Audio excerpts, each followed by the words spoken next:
Olá meninas, tudo bem com vocês? Hoje é o nosso último vídeo do Mulheres, Namoro e Evangelho. Assim, é um bônus na verdade, porque o último vídeo eu falei sobre algumas perguntas, né? Respondi algumas perguntas que vocês fizeram. E entre essas perguntas, teve uma que foi muito recorrente, que foi a respeito da ansiedade na espera. Por isso eu decidi gravar um vídeo apenas falando sobre isso. E finalizar, né, de fato, o nosso estudo com um encorajamento para vocês. Eu sei que não é fácil, certo? E é legítimo a gente querer casar, a gente querer ter filhos. O casamento é algo criado por Deus, logo não é pecado ter esse desejo. Só que durante o Mulheres, Namoro e Evangelho nós falamos sobre a idolatria, que muitas vezes prevalece em nosso coração a respeito do casamento, né? E eu já escrevi algum texto a respeito disso, falando que eu esperava, eu tenho 26 anos, e com essa idade eu tinha outros planos totalmente diferentes para o que eu teria com essa idade. Mas o Senhor não quis assim. E glória a Ele por isso, porque os planos dele são melhores, maiores do que os nossos. Então a gente precisa confiar na vontade dele, né, que é boa, perfeita e agradável. Mas eu sei que realmente não é fácil. E eu sei que existem moças aqui, mulheres mais novas do que eu, mas também mais velhas do que eu, e eu sei como é dolorido você querer e não ter, né? Então acho que a gente precisa primeiro identificar se isso se tornou um ídolo no nosso coração. E eu posso te dizer que para mim mudou completamente quando eu identifiquei que eu tinha esse ídolo em meu coração, né? Porque enquanto a gente não identifica o pecado, a gente vai vivendo assim normalmente. A partir do momento que identificamos que temos essa idolatria, que temos esse pecado, e a partir daí nós vamos orar ao Senhor para que Ele tire isso do nosso coração, para que nada fique no lugar dele, né? No trono do nosso coração. Porque quando nós temos um ídolo, né, nós vivemos com o nosso olhar para esse ídolo e não para o Senhor.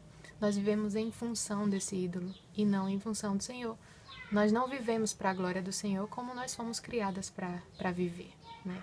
Então, eu vim aqui para falar para vocês que, primeiro, se é um ídolo em seu coração, identifique esse ídolo e lute contra ele, né? Entregue ao Senhor os seus ídolos e peça para que o Senhor te ajude a identificar isso, né? Porque às vezes a gente acha que não tá tudo bem, mas na verdade isso é sim um ídolo em nosso coração. E a segunda coisa é que nós precisamos confiar no Senhor. A gente precisa depositar a nossa confiança nele, né? Que a gente espere no Senhor, de fato, né? Não dizer, estou esperando no Senhor, mas na verdade está ansiosa e só pensa nisso, né? Então a gente precisa assim confiar no Senhor, confiar que a vontade dele é boa, perfeita e agradável. E que todas as coisas concorrem para o bem daqueles que amam a Deus, né? São promessas que o Senhor nos fez em sua palavra.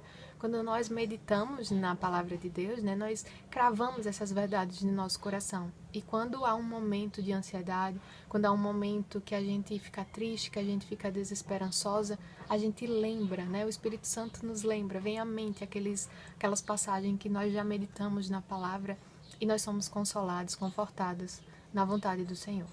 E eu separei aqui uma passagem que eu gosto muito em Mateus capítulo 6, versículos 25 em diante. Por isso, não andeis ansiosos quanto à vossa vida, pelo que haveis de comer ou pelo que haveis de beber, nem quanto ao vosso corpo, pelo que haveis de vestir. Não é a vida mais do que o mantimento, e o corpo mais do que a vestimenta? Olhai para as aves do céu, que não semeiam nem cegam, nem ajuntam em celeiros, e o vosso Pai Celestial as alimenta. Não tem de vós mais valor do que elas?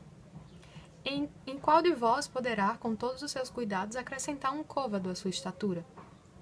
E quanto ao vosso vestuário, por que andais solícitos? Olhai para os lírios do campo, como eles crescem, não trabalham nem fiam. E eu vos digo, nem mesmo Salomão, em toda a sua glória, se vestiu como qualquer deles. Pois, se Deus assim veste a erva do campo, que hoje existe e amanhã é lançada no fogo, não vos vestirá muito mais a vós, homens de pequena fé? Não andeis, pois, inquietos, dizendo que comeremos, ou que beberemos, ou com que nos vestiremos. Porque todas essas coisas os gentios procuram. De certo, o vosso Pai Celestial bem sabe que necessitais de todas essas coisas. Mas buscai primeiro o reino de Deus e a sua justiça, e todas essas coisas vos serão acrescentadas. Essa é uma passagem que nos traz promessas, né? E eu acho muito bonito, assim, como Jesus faz a comparação do cuidado de Deus com as criaturas, né? Com as coisas criadas. Com o pássaro, com as flores, né?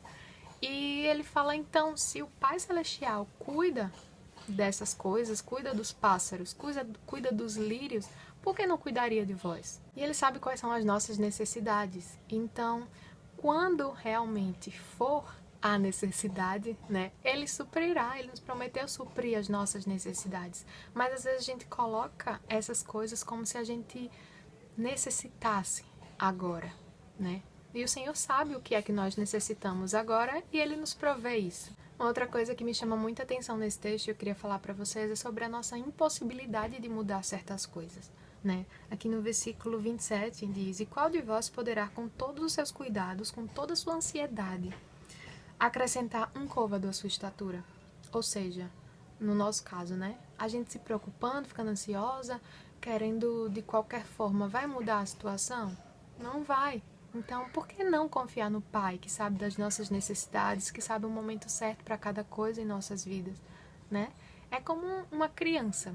A criança vai pedir algo ao pai e a criança acha que ela precisa daquilo, mas o pai é quem sabe das suas necessidades. E o pai disse: "Não, filho, agora não." E às vezes é Deus dizendo pra gente: "Não, agora não."